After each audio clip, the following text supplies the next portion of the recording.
Tjena Leargate, Armored Pants here, and welcome to the Swedish line. We've reached our final destination, the Tier 10 Kranvagn. So as always, we will have a look at the details of this tank, the technical details. We'll have a look at the tech spec, and we'll go through some of the changes that have happened from the Emil II to Tier 9. Now, it is actually, by the way, very, very similar to the Tier 9. So the skills that you've acquired playing that tank are easily transferable to this tank. And we'll have a look at some of the details as to why those changes come about when we engage again our Swedish expert who will help us go through the history of this tank. So this is kind of a real tank like the Emil itself, and it's developed from the Emil Olsen, the Emil I, which became the Emil II. Basically, the Kranvagn means mobile crane, and it was kind of a concept to unify the Swedish tank corps with single type of tank. And the idea was that they wanted to combat the Soviet IS range, right? Kranvagn means mobile crane, right? So we were kind of wondering why. Well, as we said before, it was a code word. KGB were sniffing around a lot. There was a huge KGB station in Stockholm, so they thought if they ever came across this code word, Kranvagn, they would think, okay, well, you know, it's basically a mobile crane they're working on. They wouldn't think it was a tank and therefore not investigate further. So that was the plan. So the Emil, then the Emil II, and then the Kranvagn that we have in this game are all developments that came from the original Emil chassis, and they just added heavier gun systems each time. And that actually leads into the characteristics that we have of the tank, in that the gun handling gets better as you go up through tiers 8, 9, 10, but the mobility goes down because they're putting a heavier gun system onto the same chassis. I also thought it was interesting to have a look at the legendary camo on this. So it's Nidhogg, right? So, and in Norse mythology, Nidhogg means Malice Striker, and it's basically this mythical dragon serpent that lives at the bottom of the Tree of Life, the Yggdrasil, the Tree of Life, and it eats away at it, right? So kind of interesting, sinister creature. Here's some original illustrations from Norse mythology. And that's where the camo comes from, right? So it's kind of interesting entomology and history to that. I kind of recognised it a bit when I was looking at it, because I actually read a few books about Norse mythology. So I'm from Dublin, as you know, and Dublin is actually a Viking city. It was founded by the Vikings in 888 AD, and they're kind of interesting, yeah. And interestingly, Dublin still remains, in terms of DNA, a Viking city.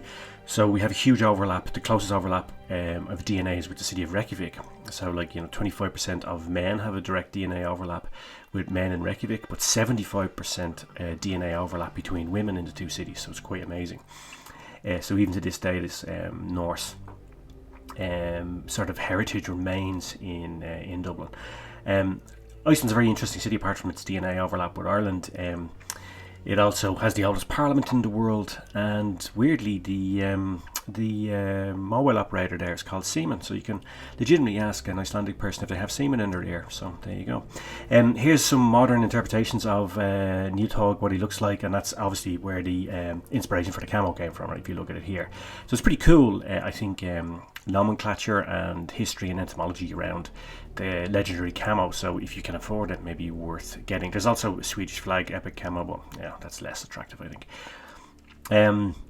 So in terms of the tech spec itself, I would run improved fuel, crackers, and salmon. Has a 120mm gun right at the top gun, same as the Emil II, but you get more pen, right? So you get 271mm of pen with AP, 374mm with heat, 66 with HE. And that's if you run calibrated shells, which I would run because the difference between the reloads is not really significant, therefore it's worthwhile running calibrated shells. Reload between shells in the magazine is 3.5 seconds. To load the shells in the magazine, it's 11.1, 8.79, and 9.26. So a little bit less than the Emil II. It's 29.15 seconds, so about half a second less than the Emil II. Gun index, big increase, 20% increase from the Emil II. Gets you 15.2 score, and the M index is a decrease, as we said, heavier gun system on the same chassis, so it goes down to 1.8. So basically you're getting more punch, less mobility. Simple, that's the major change. But apart from that, the play characteristics are very similar. You get more burst damage, so you're getting 1300 burst damage, with AP going up to almost 1600 with HE, and you can deliver that in 7 seconds, right? So a lot of firepower in the burst damage. And I would run supercharged, refined gun, calibrated shells in terms of equipment loadout. Now you also, like the Emil II, you need to be careful with shell management, right? Because the AP rounds have 1300 meter per second muzzle velocity.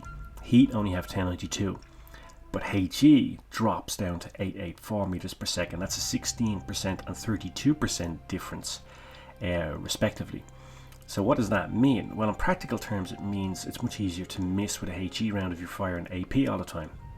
So at 300 meters, an AP round takes 0.23 seconds to arrive at its destination. HE round takes 0.4 seconds. It's almost twice as much, and that can be the difference between a hit and a miss, so be careful with your shell management, guys. Power to weight ratio is poor, right? It does 30 kilometers per hour like the Emil II, but it has a worse power to weight ratio, and traverse is better, so sort of evens out a little bit. But concealment numbers are worse, and the Emil II had terrible concealment numbers. So something with a view range of 306 meters is going to spot you up within 277 meters if you're still, 289, so almost 290 meters if you're moving. That means at the start of the game, a fast moving light tank is going to spot you up really early. So therefore I would use that improved engine boost accelerator to get you across the map as quickly as possible, because you're very, very vulnerable at the start of the game. It also completely transforms the maneuverability and handling of the tank, and I think that's very important. So like the Emil II, I'd recommend you use this. In terms of armor, we see here, looking at the relative armor numbers, that you can side scrape in this tank really easily. The turret, as with the Emil II, is really strong. Is a hull down monster, right? You have 9 degrees of gun depression, the same as the Emil II, right? So exactly the same sort of gameplay applies here. And you know, if you go hull down on this, it really is a very, very effective tank. And we're going to have a look at that in gameplay. We're going to have a look at gameplay in Dead Rail, where I adopted traditional hull down position, and you'll see it in action. You can see here, when you're top tier, you're going to get bounces off the turret all day long. You also have strong armor on the front and the top part of the hull just below the turret. And really the only vulnerable part on the front is the lower plate. In terms of tactics, as we said, right, so it has this 9 degrees of gun depression, so basically this is a hull down monster. You can use it for long range sniping, particularly if you're a hull down position. Really excellent. It is a good brawler, but only if you have your magazine fully loaded, right? Now this has an auto reloader, so therefore you are in a much better position than if you have a full just auto loader, right? But there is a caveat with that, as we discussed with the Emil II, and I absolutely think it's worthwhile to re-emphasize this, right? To restate this. Your magazine reload time is 30 seconds more or less, right? A full auto loader at that tier has a reload time something around 20 seconds, right? So like if you're T57 heavy, AMX 50B, etc., right? So if you are in a brawl with them, you both unload your full magazines. You have a round back in the chamber after 11 seconds and another one after 8 seconds. So if you're within 2 shots of killing him, you have a significant advantage. If, however, you're within 3 shots of killing him, he has an advantage because he will be fully loaded after 20 seconds. You will only have 2 rounds loaded, and you have to wait then another 11 seconds while he's able to put in another round into you. So you really need to be aware and cognitive of the hit points of an enemy tank that you're in a brawl with, especially if it's another auto loader, because the auto reloader seems to have an advantage, and certainly it usually does, but not if you have more than 3 shots after your initial magazine unload to kill the enemy. So just be aware of that, guys. Be very cognizant of that, because your automatic disposition is, okay, I have an auto reloader, I have the advantage. That may not necessarily be the case. It really depends on how many shots are required to clear off the enemy. So exactly the same caveat, exactly the same lessons that we discussed with the Emil II. And shell management, particularly vis-a-vis the tank you're in a brawl with, is extremely important in this tank. not to be overlooked. If you do overlook that and neglect that shell management, you will become a cropper, and you will be destroyed, and your survivability rate will go down. You'll lose more games than you win. So really, guys, I can't emphasize that enough. Shell management in this tank is essential because of the reload, and then also second thing to consider is those differing muzzle velocities. So if you take one lesson away from this review, this guide, please let it be that. Back to the gameplay. As you can see, this is Dead Rail. This is a great map for this tank.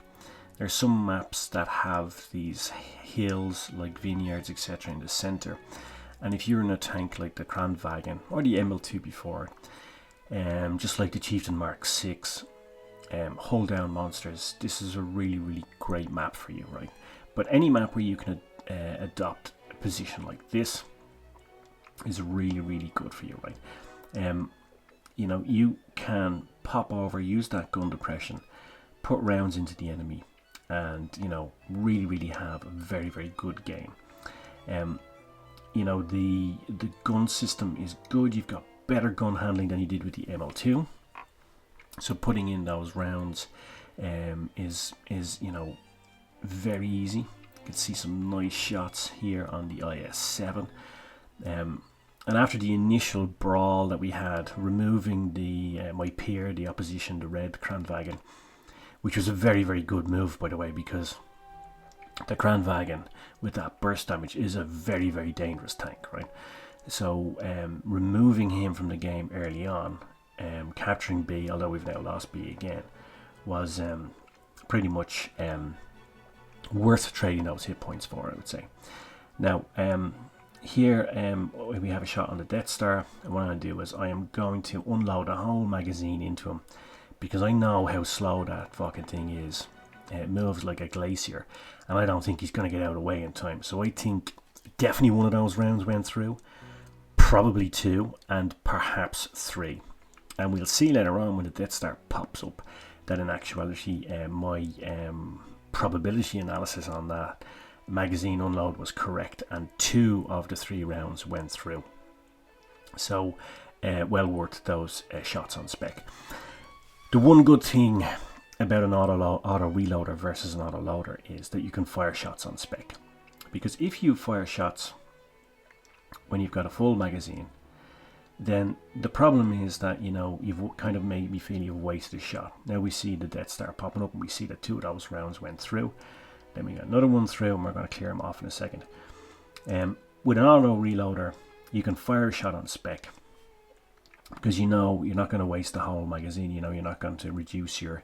If you can pause for a second, then you will be able to reload, and then you're back to your full burst damage. So that's one advantage over a standard reloader. So definitely the ability to fire shots on spec is definitely an advantage of the auto reloader as a system. Again, I'm surrounded on 2 sides here. That Sheridan put a massive round right up my ass, which is not good. Freddie Mercury round right up the ass. So now I'm sort of running for my life here. I get another shot into me from the AMX, but thankfully my allies are able to take the AMX out, and then I roll back. Sheridan misses with that poor dispersion he has, and it's game over. So that game probably didn't seem that eventful, but we did almost 5.3k of damage, so you can see that it's substantial. And that's the thing about this tank, right? With this burst damage, you can easily rack up 3, 4, 5k damage without even having an exceptional game. Both the games we're going to look at, by the way, are over 5k damage, so I think it's almost 11k damage in 2 games, which is phenomenal right now. That just shows just how effective this tank can be. That game, by the way, was a second class mastery badge, and I think it's worth re-emphasizing again that because there's so many players playing this tank right now, and so many good players, because everybody wants to grind this line, the amount of base XP you need to get 3rd, 2nd, 1st and mastery badges is significantly higher than it would be normally, right? So we saw yesterday with the Emil II mastery game, it was required over 1700 base XP to deliver a mastery game. So for the Kranvagn, you're talking about 1750, maybe even 1800 base XP to deliver a mastery get badge. So my advice to you would be, be a bit zen about this. Just forget about getting mastery badges or first class or second class or whatever. Just play it, enjoy it. And later on, when it returns to a sort of a normal player profile, a normal amount of games being played in it per week, then mastery badges will come. You'll see here 2 games that I did, as I said, almost 11k of damage in 2 games, right? Probably, if you take the bounces into account, probably 15,000 net damage, right? If you take into account bounces and damage dealt. And, I think it's a second and third class mastery badge, right? So the base XP requirements are just crazy. So for now, just forget about it. If you get a mastery or first class, fantastic. But if otherwise, just don't worry about it. Don't just play this tank to enjoy it, because it is a very, very enjoyable tank. You'll have a better time. Obsession with badges, stats, all that, really, I believe, is the root cause of not enjoying the game. Also about frustration and players being salty and abusive. Just, this game it's a game. It's about fun. Wargaming have given us a brilliant new tank line. Every tank in it is excellent. There is one I didn't like. So just, forget about the badges and the stats. Just, enjoy playing this excellent tanks. Especially now, because maybe later on they'll be nerfed, because I already see players on forums and things like that complaining about them. I don't understand why, because these tanks certainly do have limitations. They're definitely not OP. But they are effective tanks when played well. So just enjoy them. Don't worry about mastery badges and all that stuff. Just enjoy playing these tanks while you can, and let's say thank you to Wargame, because this time they have really done a good job. I'm critical of them at times, of course, but this time they've done a good job. A lot of work went into this, and we should just enjoy them as a player base, because it is a game, and they've given us good tools to play with in the game, so let's enjoy it. In this game here, again, it's another 5k game. You're going to see some bounces in that. I had a bit of lag in this game as well, and also made a few mistakes, like popping over the ridge. I stayed there too long at the start. Really got lost like half my XP looking for that last shot. Nice tracking shot here coming up on the Death Star, then roll back. I know, because I got that bounce a second ago off the turret to the left hand side of the map, and checking the setup, I think the AMX 5120 is on the left of the map somewhere. He can spot me because my concealment numbers are awful and my view range is awful, and that's one of the big limitations of this tank. You'll always get spotted up a lot earlier than you'll spot up enemies, so you really also need, by the way, just to interrupt here, another bounce coming up here, and you'll see here a lot of bounces will come up against the AMX 5120. By the way, I think it's important to emphasize here, I know he's a lower tier than me, but he has exactly the same caliber gun. But you'll see once I hold down, it's almost impossible to pen this tank. To go back to what I was saying about the concealment numbers and the view range, you really do need your lights and meds to spot for you when you're in this tank. If they don't, you will feel a lot of pain. So you need to rely on your teammates. So while this is an extremely effective tank, very, very effective, it does rely on, it does need the eyes, so you do need a team to play well. So I had a couple of games in this where, for example, at Castilla, I went up to the hill and we only had one light tank on our team, a Sheridan. He decided that he was going to just go up to the top of the mountains, camp there, and we had no eyes. So I was trying to hold the hill at the windmill. I mean, I was spotted up and I got smashed. That happened a couple of times. So you really do, because your concealment numbers and your view range are so bad, it's definitely one of the drawbacks of this tank. You do need to have your light and medium tank spot for you. And if the big guns in the other teams are not spotted, you need to play cautiously, because they will spot you up before you spot them. And if there's a big guns in the other team, like a Death Star, like a Grill, you can have a lot of damage dealt to you before you even see where the enemy are. So just also be cognitive and aware of that, particularly in the opening sequences of the game. So let's have a recap on the key points of this tank, right? So it's a very good heavy tank, especially when you play to its strengths, as we saw there, particularly on the Dead Rail map. you know, it has limitations though, right? So it has that poor power to weight ratio that we discussed, but it does have better traverse than the Emil II. So, you know, pluses and minuses. Has great frontal armor, absolutely the same as the Emil II and the Emil in Tier 8. So you get steel wall medals, Spartan medals in this if you play to those strengths, put the front of the enemy, particularly using that good turret, good gun depression, because this is a hold down monster. If you get into a position like on Dead Rail, you can do it also in Normandy, you can do it on, and we just said Vineyards, a lot of maps, you will really have a good game in this tank. But be aware of those terrible concealment numbers. Be careful, especially at the start, and run that improved engine booster so you can get across open parts of the map without being smashed. Another great strength of this tank is the burst damage. It's great, right? But then you have that long reload, so you've got almost 30-second reload, 29.15 second reload to full magazine again. So your shell management, magazine management is essential in this tank. So cheers, Mush. Thanks for watching. I hope you found it useful. I hope you found it enjoyable. And I guess all that remains for me to say is pants off.